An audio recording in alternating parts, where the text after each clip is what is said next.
بسم اللہ الرحمن الرحیم۔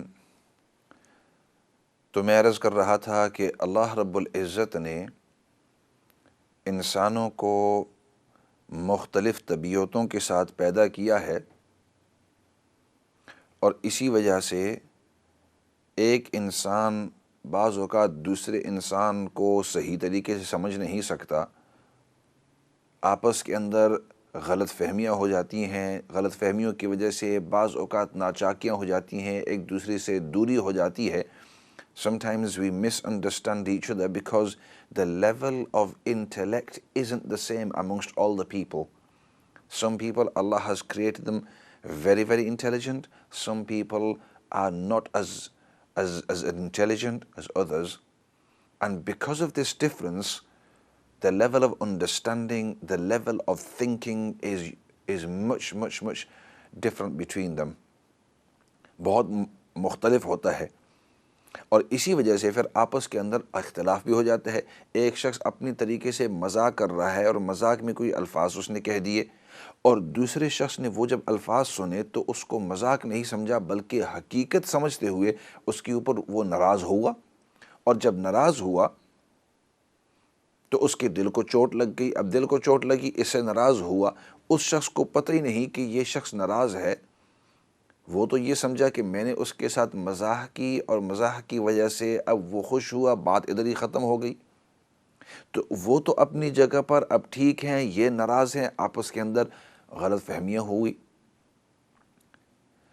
تو اسی وجہ سے امام شافعی رحمۃ اللہ علیہ نے فرمایا کہ جو شخص انسانوں کے اندر رہتے ہوئے اگر وہ کسی دوسرے کے اوپر غصے نہیں ہوتا یا اس کی کبھی غلط فہمی نہیں ہوتی، وہ بالکل ٹھیک ٹھاک اپنے آپ کو دکھاتا ہے، کبھی غصہ نہیں ہوتا کسی چیز کے اوپر، تو وہ تین چیزوں میں سے ایک ہے۔ امام شافعی رحمۃ اللہ علیہ فرماتے ہیں یا تو وہ ایک جانور ہے کہ اس کو کسی چیز پر غصہ ہی نہیں آتا، کھاتا پیتا رہتا ہے اور اپنی زندگی گزارتا ہے، یا تو وہ ایک منافق ہے، اس کو سمجھ میں آ رہی ہے لیکن وہ جان بوجھ کر اندر کچھ اور باہر کچھ اور تیسری بات فرمایا یا تو وہ ذہنی طور پر وہ ٹھیک نہیں ہے،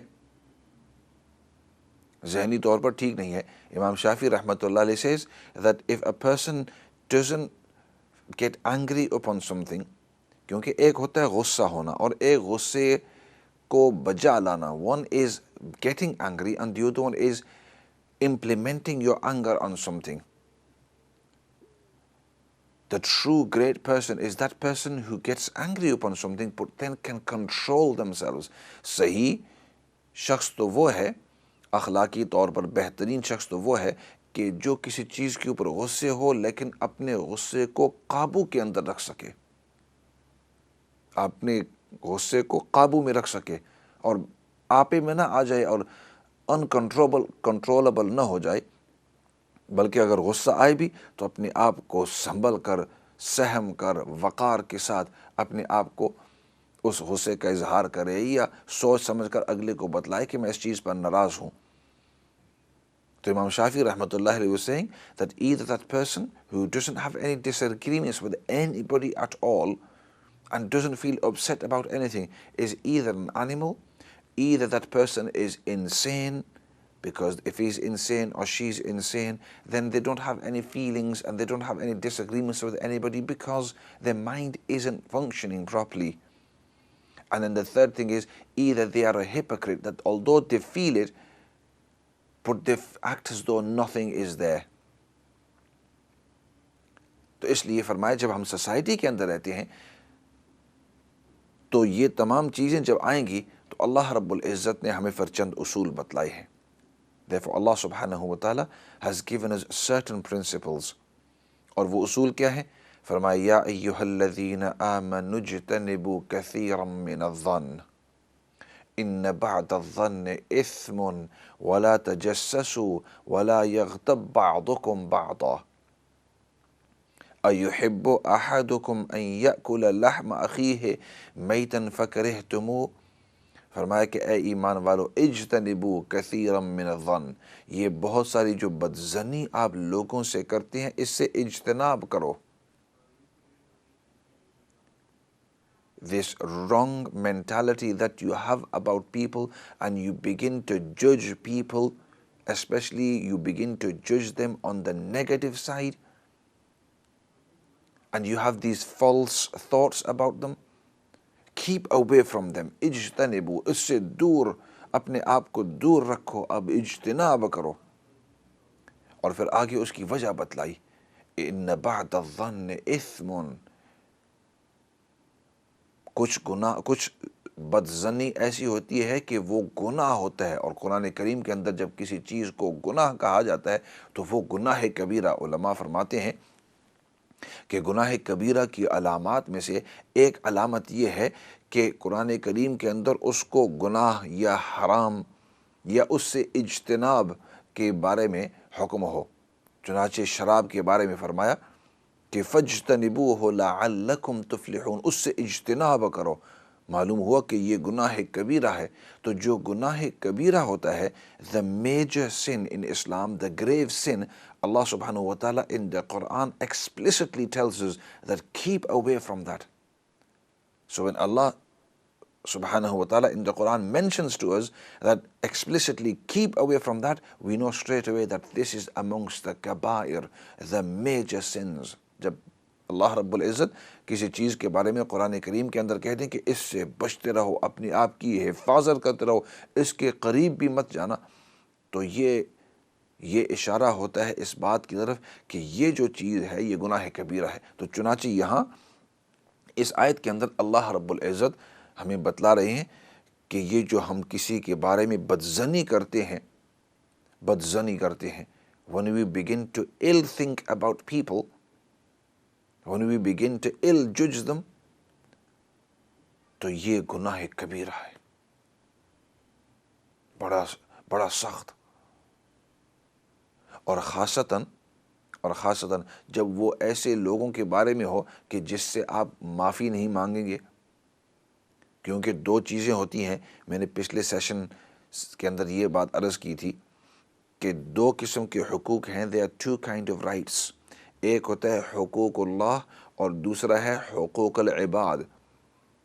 حقوق اللہ، the rights of Allah, and the rights of the creation, the rights of the human beings. اللہ رب العزت کے حقوق کے اندر اگر کوئی کمی پیشی کی، وہ اس کے اوپر پکڑ کرے گا. اور اگر انسانوں کے حقوق کے اندر اگر ہم نے کوئی کمی پیشی کی تو اللہ رب العزت اس کے اوپر بھی پکڑ کریں گے. لیکن فرق یہ ہے کہ اللہ رب العزت غفور الرحیم ہے، غافر الذنب وقابل التوب، کہ وہ گناہوں کو بخشنے والا ہے اور توبہ کو قبول کرنے والا ہے.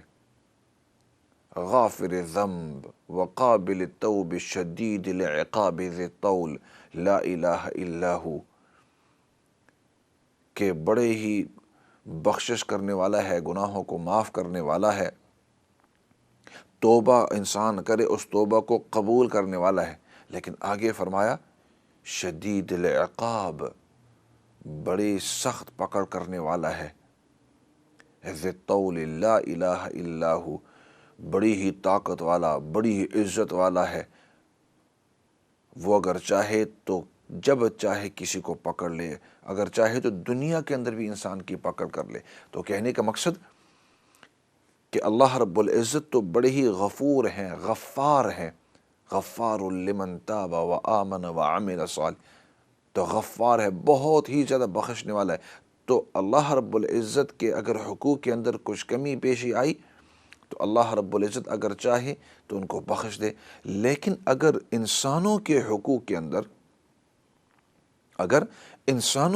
کے اندر کوئی کمی بیشی آئی تو اس وقت اللہ رب العزت فرمائیں گے کہ یہ میں بخشنے والا نہیں ہوں جب تک کہ تم جا کر اس انسان کے پاس جا کر معافی معذرت کر لو، یا دوسری شکل یہ ہے کہ قیامت کے دن ادھر آپ اپنی نیکیاں اس کو دیتے رہیں گے. اس لیے فرمایا بھائی کسی کے بارے میں بدظنی نہ کرو. Don't ill think about people. It's not beneficial in any sense. اس سے ہمیں کوئی فائدہ نہیں ہوتا. آج کل بہت سارے لوگوں کے اندر یہ ایک عجیب عادت ہے کہ آپس کے اندر بیٹھ کر اس کے بارے میں بات کریں گے، بھائی اس کے بارے میں نے یہ سنا ہے کہ وہ اس طرح کرتا ہے یا کرتی ہے، I've heard about such and such that they do this، فلاں شخص کے بارے میں نے یہ سنا ہے، فلاں شخص کے بارے آپس کے اندر مرد ہوں عورتیں ہوں وہ بیٹھ کر جب محفل ہوتی ہے تو اس وقت ایک دوسرے کے اوپر یہ ان کی بات کریں گی اور وہ ان کی بات کریں گے، مرد بھی ہیں عورتیں بھی ہیں، دونوں اس کے اندر شامل ہوتے ہیں۔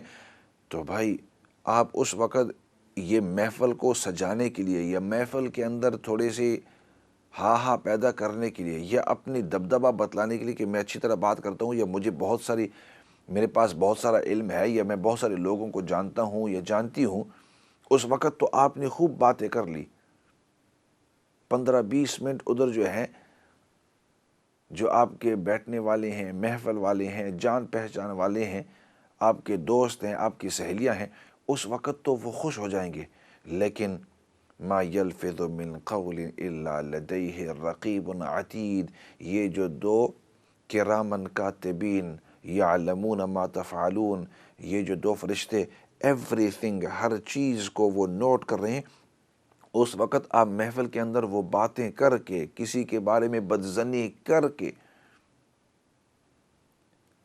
آپ نے تو محفل ختم کر دی، لیکن انہوں نے سب کچھ ریکارڈ کر دیا۔ آپ تھوڑی دیر کے بعد بھول بھی جائیں گے کہ میں نے پتہ نہیں کیا کہا تھا، کس کے بارے میں کیا کہا تھا، لیکن فرمایا کہ اللہ کے فرشتوں نے اب اس کو ریکارڈ کے اندر لکھ دیا ہے، وہ ابھی کسی صورت کے اندر مٹ نہیں سکتا جب تک کہ اس شخص کے پاس جا کر اس سے معذرت نہ کی۔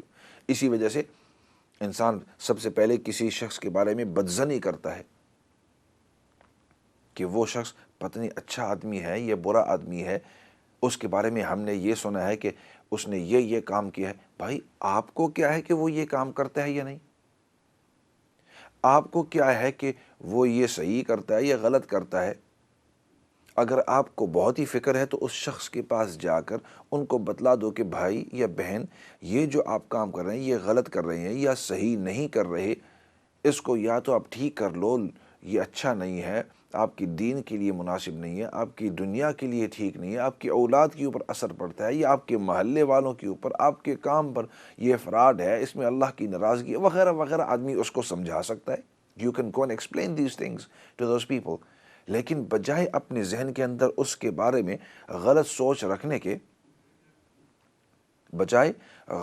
رکھنے کے سوسائٹی کے اندر یہ ہوتا ہے کہ بدظنی پھیل جاتی ہے۔ اس کو کہہ دیا، پہلے اس شخص کا اس کے بارے میں حسن ظن تھا، حسن ظن کہتے ہیں کہ اچھا ظن، اچھا گمان، اب آپ نے اس کے ذہن کے اندر یہ بات ڈال دی، اب اس شخص کے ذہن کے اندر اس کے بارے میں اب بری چیز آ گئی، تو جب تک کہ یہ شخص اس کے بارے میں برا سوچتا رہے گا، چونکہ آپ نے اس کے ذہن کے اندر، آپ نے یہ گناہ اس کے ذہن کے اندر ڈال دیا، آپ نے اس گناہ کا مرتکب کیا، اس کو تو گناہ ملے گا ہی ملے گا، آپ کو بھی اس کا گناہ ملے گا۔ خیر، تو واپس آئیں اس بات کی طرف، بدظنی،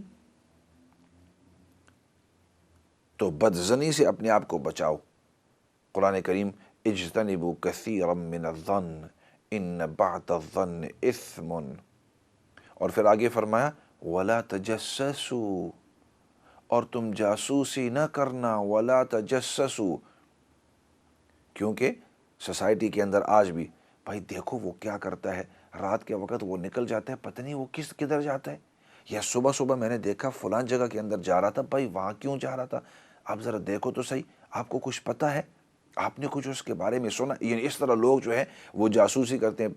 جاسوسی ضروری نہیں ہے کہ کسی کو پیسے دو اور جا کر وہ آپ کی طرف سے جاسوسی کرے، جیسے ملک ایک دوسرے کے اوپر جاسوسی کرتے ہیں، وہ تو اپنی سیکیورٹی کے لیے، اپنی سیفٹی کے لیے، اپنی حکومت کو چلانے کے لیے، لیکن یہ جو سوسائٹی کے اندر ایک دوسرے کے اوپر جو جاسوسی کرتے ہیں، فرمایا اس سے آپ کی جو سوسائٹی ہے وہ بالکل ٹوٹ جاتی ہے، پھٹ جاتی ہے، آپس کے اندر اختلاف ہو جاتا ہے۔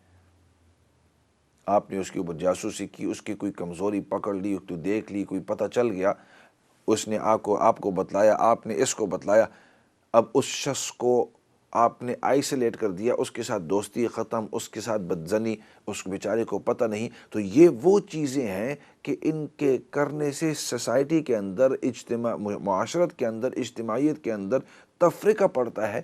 اور چونکہ اس سے تفرقہ پڑتا ہے، اس لیے اللہ رب العزت نے ان کو حرام قرار دیا ہے. اس لیے ان کو حرام قرار دیا، کیونکہ ان کی جڑ یہ ہے کہ جب یہ آگے بڑھتے رہیں گے، یہ غلط کام، یہ گناہ آگے بڑھتے رہیں گے، تو اس سے سوسائٹی کے اندر افتراق ہوگا. the society will be broken, it will disintegrate. ایسا کرتے ہیں، ایک آدھ کال بھی لے لیتے ہیں درمیان میں. ایسا لگتا ہے ان کی کال جو ڈراپ ہو گئی ہے، واپس وہ فون کر سکتے ہیں. تو عرض کر رہا تھا کہ اللہ رب العزت نے دوسری چیز جو اس آیت کے اندر ذکر کی ہے، the second thing Allah subhanahu wa ta'ala has mentioned in this ayat is do not spy upon each other وَلَا تَجَسَّسُوا. تو اس سے یہ ہوگا کہ آپس کے اندر پھر ایک افتراق سے بچتے رہیں گے. کال کی طرف جاتے ہیں جی. السلام علیکم ورحمۃ اللہ وبرکاتہ. وعلیکم السلام. بھائی میں نے پوچھنا ہے کہ if like you can do 2 nafal before for wuzu for each namaz, can I do 2 nafal before fajr? When it's time for fajr, I made wuzu, can I do 2 that nafal before or no? I just want to know that. Okay, I'll answer it straight away if you keep listening, so that I can carry on with my topic. Normally, if a person wants to perform wuzu, we call it tahiyyatul wudu. After you've finished your wudu, you can pray 2 rakat nafal as a means of appreciation that Allah has given you this tawfiq. اس کو tahiyyatul wuzu کہتے ہیں. ایک مرتبہ آپ وضو کر لو تو وضو کے 2 رکعتیں آپ پڑھ سکتے ہیں. ایک قسم کے تحیہ مطلب اللہ کا شکر کہ یا اللہ تو نے مجھے یہ توفیق دی ہے کہ میں نے یہ وضو کر لیا ہے. لیکن کچھ اوقات ایسے ہیں the certain times of the day کہ اس وقت آپ نوافل نہیں پڑھ سکتے. اور من جملہ ان میں سے کہ ایک مرتبہ فجر کا وقت اب شروع ہو گیا ہے، تو اب اس وقت آپ نفل نہیں پڑھ سکتے جب تک کہ طلوع نہ ہو جائیں. اس وقت 2 رکعت جو سنت ہے اس کی آپ کو اجازت ہے، 2 رکعت سنت پڑھ لو اور پھر اس کے بعد 2 رکعت آپ اپنے فرض ادا کر لو. فجر کا وقت شروع ہوتے ہی پھر آپ نفل نہیں پڑھ سکتے. ہاں تو اب کر کیا سکتے ہیں؟ اگر آپ نے وضو کر لیا، اس کے بعد جب آپ اپنے 2 رکعت سنتیں پڑھیں گے، فجر کی جو سنتیں ہیں، if you are going to pray your 2 rakats sunnah, then because sunnah is of a higher level than nafal, تو اس کے اندر آپ کو وضو تحیت الوضو کا ثواب بھی مل جائے گا.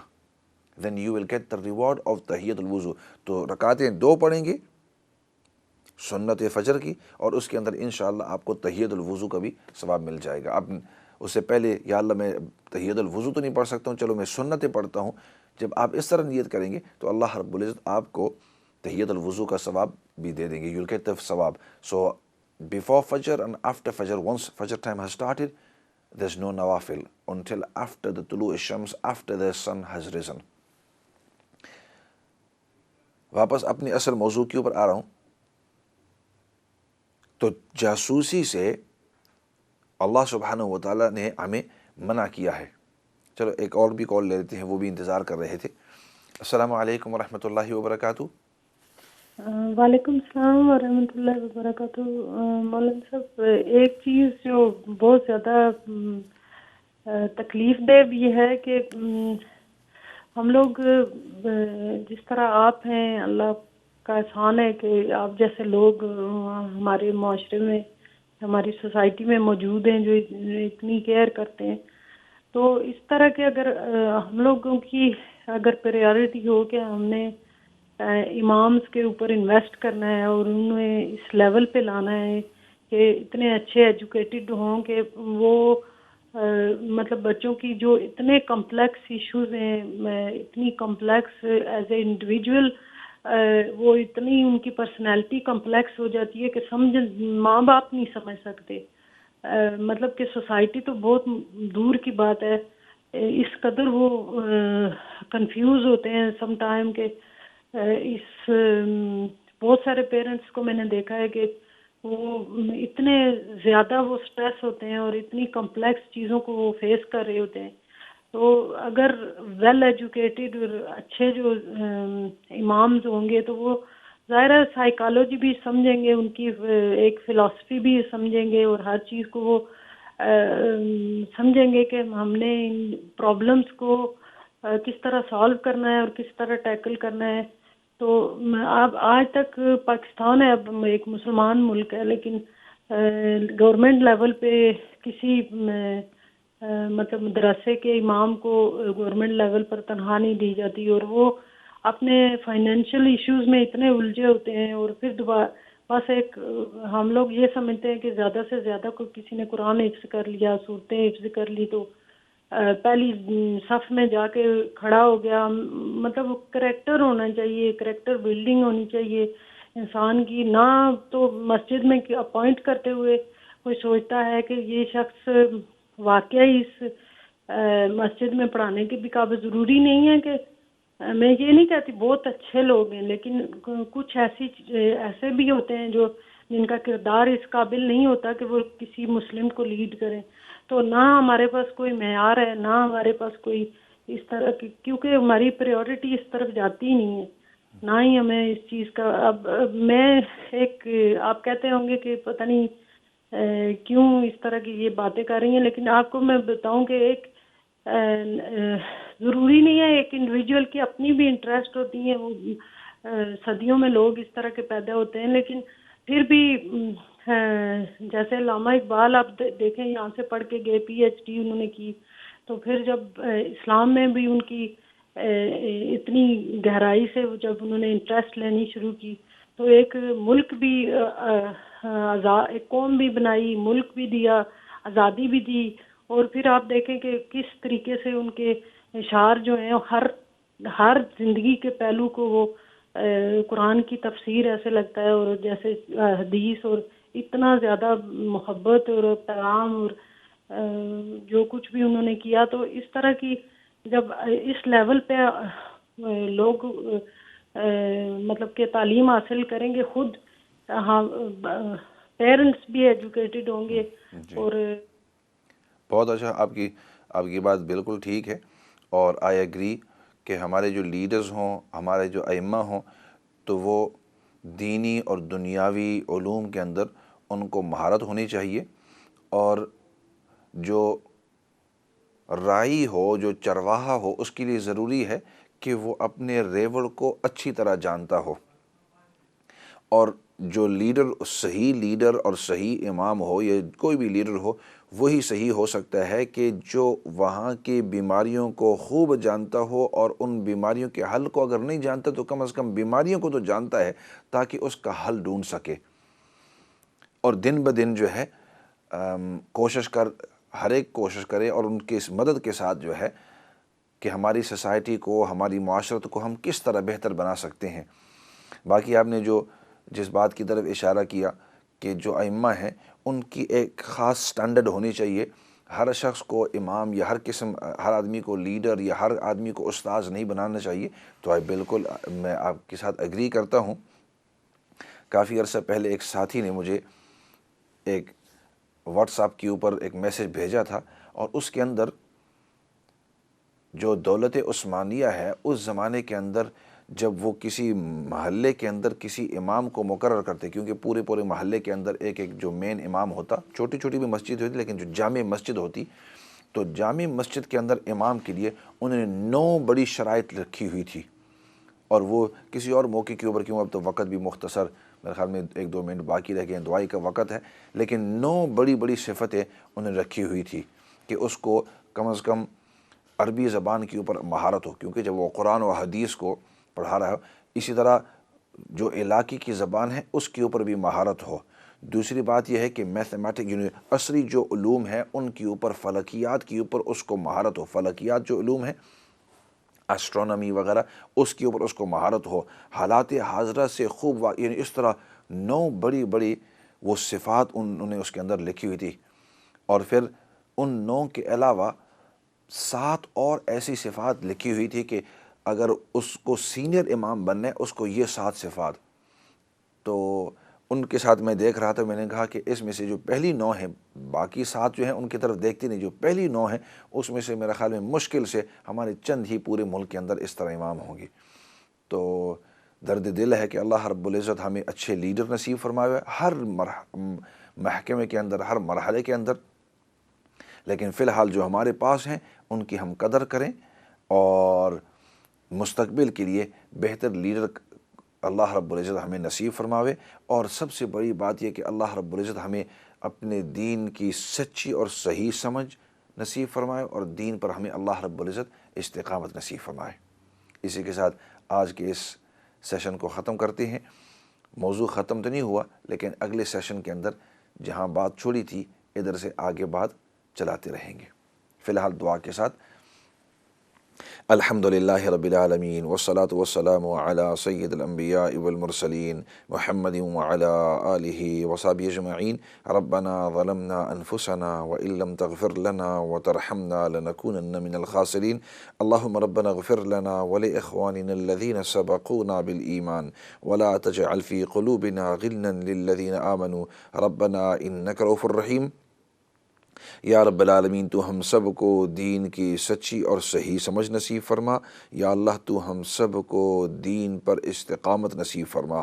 یا اللہ جتنے بھی بیمار ہیں یا اللہ تمام بیماروں کو شفا نصیب فرما، اور جتنے بھی پریشان حال ہیں اور جس قسم کی بھی پریشانی کے اندر ہیں یا اللہ سب کے پریشانیوں کو دور فرما۔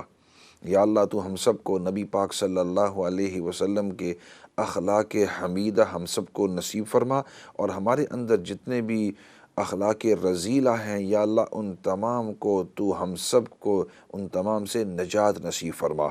یا اللہ جتنے بھی مرحومین اس دنیا سے جا چکے ہیں ان کی بخشش اور مغفرت فرما، اور یا اللہ ہماری جب موت کا وقت آوے تو خاتمہ بالایمان نصیب فرما۔ یا اللہ نبی پاک صلی اللہ علیہ وسلم نے جو خیر کی دعائیں مانگی ہیں ان تمام خیر کی دعاؤں کے اندر تو ہم سب کو حصہ نصیب فرما، اور نبی پاک صلی اللہ علیہ وسلم نے جن چیزوں سے حفاظت اور پناہ مانگی ہے یا اللہ ان تمام چیزوں سے تو ہم سب کو پناہ اور حفاظت نصیب فرما۔ اور یا اللہ سب سے بڑی بات وہ تیری رضامندی ہے، یا اللہ دنیا اور آخرت کے اندر تو ہم سب کو اپنی رضامندی نصیب فرما۔ سبحان ربک رب العزت عما یصفون وسلام علی المرسلین والحمد للہ رب العالمین برحمتک یا ارحم الراحمین۔ میں ہوں آپ کا مخاطب مولانا فضل داد، اور ہمارا یہ پروگرام ہر منڈے اور ٹیوزڈے شام کو 7 بجے سے 8 بجے تک لائیو ہوا کرتا ہے۔ مختلف اوقات میں پھر اس کو ریپیٹ کیا جاتا ہے۔ خود بھی دیکھیے، دوسروں کو بھی بتلائیے۔ اسی کے ساتھ والسلام علیکم ورحمۃ اللہ وبرکاتہ۔